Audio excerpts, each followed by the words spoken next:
tuned in to the National Intel Report, the real talk radio show.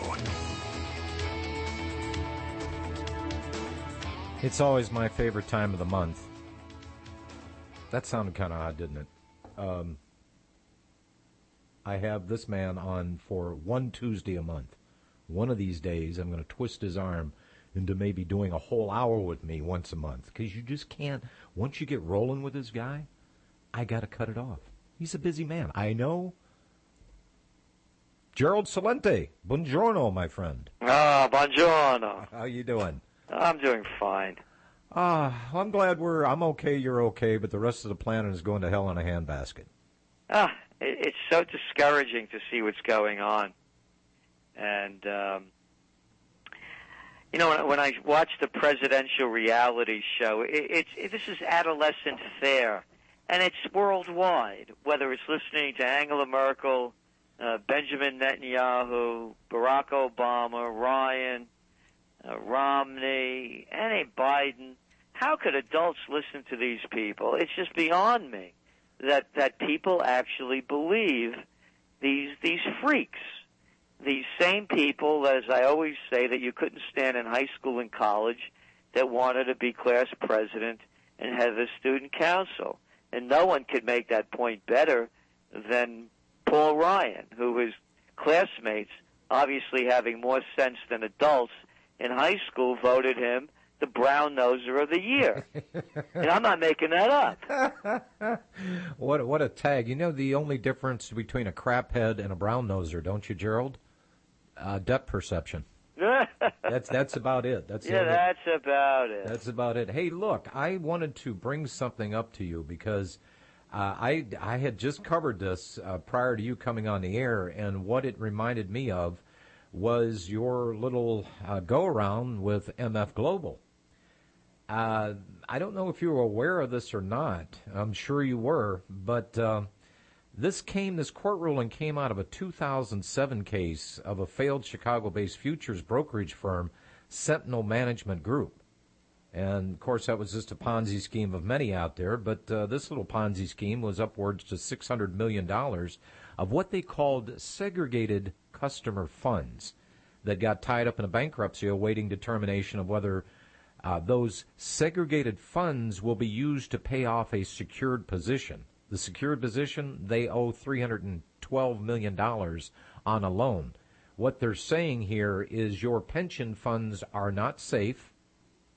They may go bye-bye because, well, you see, this brokerage firm might have to make good on its loan before they'll settle up with the customers that actually have retirement accounts with them.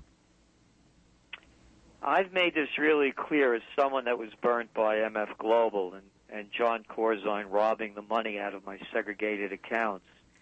From what I learned from this experience is just what you said. Anyone that believes for one moment that their money is secure with a brokerage firm or anybody else that's holding their money and investing it for them better grow up real quick. I realize the word broker means that you become broker than you were before by dealing with these people. There is absolutely no protection at all. And they could promise all they want, but they never deliver. Look, we just saw the LIBOR scandal that barely made the news. It made the grand total, by the way, of 12 minutes of broadcast news in the United States on major TV. And it's out of the news. What were they rigging? $700 trillion worth of derivatives, worth of loans, student loans, mortgages, auto loans, credit card loans. The entire game is rigged, and that's why the cover of the Summer Trends Journal is Jesus Christ driving the money changers out of the temple. And the money changers are now in, their suits with red and blue ties with the placards in front of them where they were sitting, Bankia, Wells Fargo, Citigroup, and the rest. Nothing has changed. It's the greatest bank robbery in world history, and the banks are doing the robbing. Anybody that plays the Ponzi scheme, the rigged game on Wall Street, what is it? John, something like 70% of all the trades are high-frequency trades. Mm-hmm. Go over to the to Germany, the DAX. It's over 80%. This isn't trading, it's gambling. There's card counters in Vegas, and there are high-frequency traders on Wall Street and the other financial marketplaces. The only difference is when there's a high roller that rolls into Vegas, Gerald, it's usually his money. He does not go into town playing with somebody else's money. And the difference between, say, a person like myself going to Vegas, I already know how much money I'm willing to lose, okay? I don't go there to make a killing and get lucky and fly home on a charter jet. Anybody that thinks in these terms are the people, I guess, that still have their retirement accounts and they haven't changed it out and bought precious metals. I don't know where the mindset is, but these people are high rolling, but they're doing it with everybody else's money. I was shocked the other day, Gerald, and I immediately thought of you, John Corzine. Sorry to say that this guy was a governor. He was also a U.S. senator, but he's also goes down in the books of one of the biggest crooks in America as well, because there's not going to be any prosecution of John Corzine, even though the emails even pointed out that he was stashing money from his company. Well, first of all, I not to be rude, but you said you're sorry to say he was a governor and senator. It's not sorry to say this is who they are. That's why you become a member of that club. You know, John, I began my career. I used to run political campaigns in Westchester County in New York, arguably the richest county in the United States. I was the assistant to the Secretary of the New York State Senate. That was the worst job I ever had. And I was a guy that, grew up in the Bronx and Yonkers, Mm-hmm. It was a disgusting spectacle to see grown men suck up and bow down to get their way to the top every day. I also taught American politics and campaign technology, a course that I designed at St. John's University. I spent several years in D.C. as a government affairs specialist, working, by the way, for the chemical industry. So I have a good idea who these people are. And they are, by and large, politicians are among the most disgusting group of people walking the planet. They're only in it for their ego trips, their sociopathic and psychopathic needs. So when we look at John Corzine, or John the Slime Corzine, he is really typical. Oh, yeah, there are some nice ones in there. But, so what? The entire system is corrupt. Look at that cat from Missouri saying that women who get raped don't get pregnant. I mean, that guy, you can't make this stupidity up. Or that other little Yo-Yo Yoda, the other guy that got caught, that representative swimming in the nude and drinking in Israel, on a trip that they paid for that cost $20,000. Oh, I'm sorry. They're only sorry when they get caught. That's exactly. Well, and it's the same thing. I mean, we've heard of little junkets, government employees going to Vegas, and, I think they're the reason why they come up with the commercials that said, what happens in Vegas stays in Vegas, except when somebody gets wind of it. I mean, people don't. The news media, Gerald, the news media doesn't report on it. Okay, you might find the story in the Star magazine or something, and it may be true, but they'll bury the story someplace that has no credibility whatsoever. But at least the story got out. I was watching today. I mentioned at the top of the hour today, I'm watching CNN, the Communist News Network, and they're doing a story on, Labor Day weekend and gas prices and what's it's going to look like. I listened to the story intently. And then just to make sure that I heard it correctly and there were no omissions or my brain didn't shut off for a few seconds, I listened to the reasons why gas has been going up. They left everything off the table except one important price increase that we saw just in June alone, 17 cents on a gallon of gasoline. Oh, because of that little idea that the green meanies out there came up with is, we've got to mix alcohol with our gasoline. Federal mandate up to 15%. It's going to go even higher. But I'm watching this and I'm thinking in the back of my mind, they've got to report on that because that was the major reason for the spike in gas prices. But not one word, Gerald. Not one word.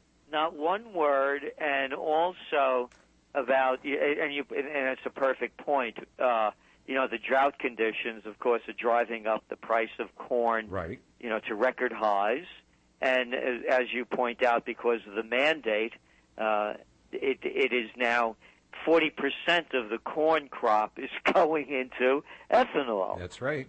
And of course, we're also subsidizing the ethanol with a tax on the people as well. So the whole game is rigged, and this is what I said when I was half joking about that this is all when I said you said sorry that he was a senator. That's who they are. Yeah. And why you're not hearing in the media is that's why I call them prostitutes. Look at them. Well, there's not a man among them. And they do the bidding of their superiors. That's right. And just to give you a classic example, and only the people that know of Ron Paul, I know the guy personally. I've been on speaking gigs with him, and I know it's who he is. I know his voting record. I know the man. But I watched what the mainstream media did to this guy. He's the only person out there that was running for an office that had the right ideas, and he was just indiscriminately just shut down at any given turn. Now I watched it and I saw it, yeah. And I agree with it. And by the way, people ask me, I'm a political atheist. I'm not voting in this election. I refuse to lower myself to vote for a lesser of two evils. I would have only voted for Ron Paul. I don't agree with some of his issues, but I stand very, very strongly with him on ending the Fed and, of course, ending the wars and bringing the troops home. Well, I mean, there's 2 points right there. Right there that nobody else has. And that's why I said I would have voted for him, and I supported him, and I talked him up every chance I had. And I'm with you, Gerald. There's some points, him being from a libertarian background, strong libertarian. The Republican Party had a problem with that, but if you read the original platform of the Republican National Convention, you would swear it was written by Thomas Jefferson. Ron Paul was more Jeffersonian in his essence, in his being, than any Republican. Ronald Reagan, forget Red Ronnie. Forget, this guy is in a class all by himself. But you're right. There was a few issues that he was talking about that I did not agree on, but there was an out. How the power should be divided. Our elections for governor in this country should carry more weight for us than the presidential election because they've screwed the government up, gave so much power to the executive that I just saw this the other day. It just blew me away. In a news story, Gerald, that, what trumps state laws? Federal laws trump state laws. No, our elections should be more important to us as to who's going to be governor and lieutenant governor and who's going into the state house than what's happening in the District of Criminals. You're 100% right. You see, people complain, they call Obama a communist or a socialist. This is fascism. It's been a takeover. It's the merger of state and corporate powers. Where do you want to start? You want to start with the communications industry, being that we're doing radio right now? It's been taken over, thanks to Bill Clinton. You want to look at agriculture? Get big or get out. It's been taken over. Want to look at pharma? You want to look at retail? How about retail? Isn't it lovely?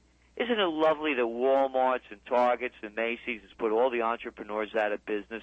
Isn't it lovely that you have Home Depot and Lowe's and no more local hardware stores to speak of? And you don't even have a warm human body checking you out at the box stores. Now it's all self-checkout. Yes. And the other day, and I want folks to pay attention to what I'm about to say here. When I go into one of these places and there's nobody up there, and they're just at the customer service desk or at their return counter, I go and check out there. If they will not check me out there, whatever I've got, it goes on the desk. I wish them a good day, and I leave. Good for you. And I have one that I try as well. And my motto is break the chains. Break the chains. We'll never be free until we do. I buy everything I can. I buy local. Right near me, and I spend quite a bit of money. You know, I have a couple of buildings here, and I do a lot of work on them, particularly one of them. And there's Herzog's, which is the local one, and there is Lowe's and Home Depot. And guess what? I pay a little bit more at Herzog's. I get a lot better service, and I try to buy nothing at Lowe's and Herzog's. Lowe's and Home Depot. Mm-hmm. I don't go to Dunkin' Donuts. I go to Hudson Traders. I don't go anywhere that I don't have to go to that's not local to buy anything. Break the chains is my motto. Of all the things that Gerald Celente would say on this show today, you just had to mention Dunkin' Donuts, didn't you? My wife is having a field day. I went to Dunkin' Donuts yesterday to get my 2 cinnamon donuts because I don't have a donut shop like you just mentioned. And I promptly went out there and got in a front-end collision and totaled my car. Oh, my God. But of all the times I've talked to you, you've never mentioned Dunkin' Donuts, but you picked today to mention it. I'm sorry about your car. No, hey, I'm upright, and that was a life-affirming experience. I always take something away from every experience I have. And what flashed before my eyes yesterday was part of my life, and part of it was an airbag. But, you know, it's life-affirming. I'm upright, and I'm in one piece today. Hey, look, one other thing I wanted to mention to you here on the subject of the FDIC and, geez, what's happening with that deal. Back in 2008, I knew a manager that was actually in the gold and silver business, Gerald, and he was working very long hours, 15, 16, 17-hour days. Brand new wife, brand new baby, wanted to spend more time. So what does he do? He applies and he gets a manager's job at a bank. It happened to be WAMU. The year happened to be 2008. And I felt bad for the guy, but I told him, I said, the worst is not over. It's only starting. And lo and behold, what happens? Well, we saw WAMU go bye-bye. And I've been talking to this gentleman lately, and I said, are you paying attention to J.P. Morgan's Chase, their balance, their books? Are they balancing? Because he said, why are you asking? I said, well, the FDIC. Now, I was aware of this. But the FDIC, Gerald, has got only $15.3 billion. That's $15,300 million. That's what they had in the kitty in the first quarter of this year. And that's available to insure approximately damn near $5 trillion of deposits. Now, here's the problem. If we have a systemic banking failure in this country, well, they're still going to pay out, but it's only going to be 1/3 of a cent on each dollar. Wow. And that's why I believe in you having your money and not having it anywhere else. And here's some of the things to look for that we're looking at, may I suggest. Oh, by the way, on oil, one of the wild cards in the oil game is all this talk, and it just keeps ratcheting up. We're doing a lot of it with the upcoming Autumn Trends Journal, and showing the pattern of propaganda on Israel attacking Iran. I want to make this 100% clear. If Israel attacks Iran, it's the beginning of World War III. You know that Bedouin saying that goes something along the lines of me against my brother and I against my cousin, my brother, my cousin, and I against our neighbor, my brother, my cousin, my neighbor, and I against the foreigner? That's what's going to happen if Israel attacks Iran. The entire Middle East is going to coalesce against Israel. It will begin World War III. Now, I don't know if that's being factored into oil prices as they are now moving up in real terms as well on the markets, as you keep reading over and over again. And I just pulled the things out here, that Netanyahu came out today and said that, this is from the Times of Israel, hell-bent Netanyahu's reckless plan to strike Iran. it's one after another. So, and this is a pro-Netanyahu newspaper. So that's one of the other issues. The other thing to look at very closely, and talking about the FDIC, bank runs, what can happen, what may happen, and that is what's going to happen in Europe. And to me, the big wild card out there right now is September 12th, ironically, the day after September 11th. Mm-hmm. And that's the day that the German Supreme Court passes down their verdict as to whether or not it is constitutional for the German people to be bailing out the nations in trouble in the sovereign debt crisis. And, even more importantly, also as part of this ruling, is whether or not the Bundestag is going to be turning over power to Brussels on a lot of their financial dealings. And this will also hold true if Germany does it, then the same thing with the rest of the European nations. They will be letting go of their sovereignty and putting it all in the hands of a Brussels central bank, very similar to ours over here. What makes me think that that's not going down well in Europe right now?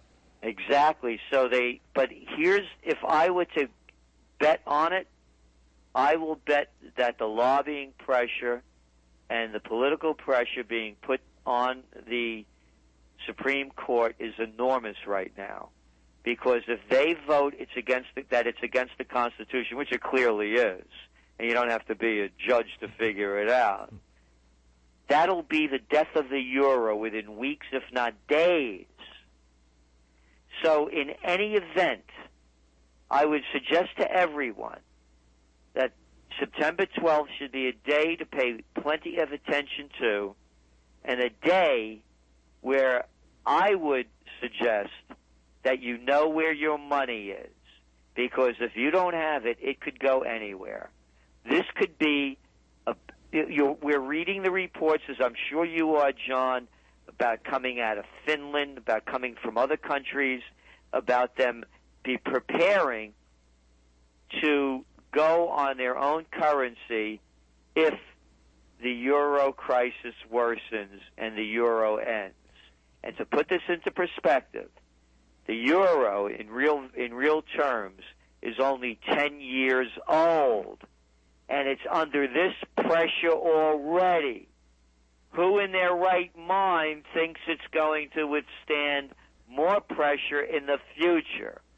Regardless of what they do, whether or not they buy euro bonds, whether or not they say it's legal to go into the bailout funds, the stability pacts, they are not going to solve the problems. They are not going to solve the 25% unemployment rates in Spain and in Greece and 50% among the younger workers. Exactly. Yeah. We only have just a couple minutes left, and Gerald, I'm telling you, I have way too much fun with you because, well, we pack a lot into a half hour. I have to skip a break here. Minus the bumpers and a 3-minute break, I eke out another 4 minutes from you. But into the future, if I can only have you on once a month, I've got to have you on for a little bit longer than a half hour because you are so loaded with information. The guy that I used to have on this program every Tuesday was Bob Chapman, the international, the international forecaster. He is now passed. A fine man. Rest in peace. You are the man out there. Yes, seriously, you are the man out there with the TrendsJournal. You are on par and in some areas stronger than what Bob Chapman was in some areas. So I would suggest to people to get your TrendsJournal.